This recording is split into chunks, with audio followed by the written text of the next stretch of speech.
Having an emergency first aid kit shows your dedication and forethought into emergency preparedness. Hi, I'm Captain Joe Bruni, and what I'm going to talk about is how to make a survival first aid kit. Now, a survival first aid kit, first and foremost, should be located in some type of container that is impact resistant and floats. Something as simple as this cooler will suffice, but any other container that is impact resistant and floats will also work.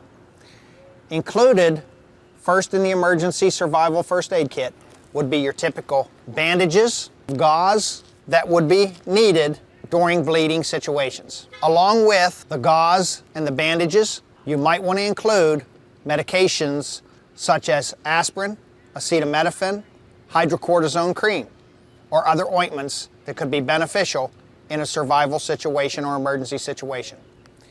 Also include some type of tweezers or scissors. Make sure they are made of stainless steel, as regular steel in time will rust inside of your emergency survival first aid kit.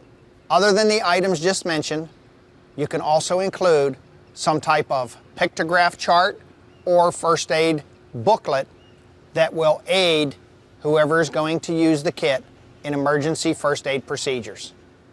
Having a first aid survivable emergency kit is definitely a benefit in all situations whenever the time arises during an emergency.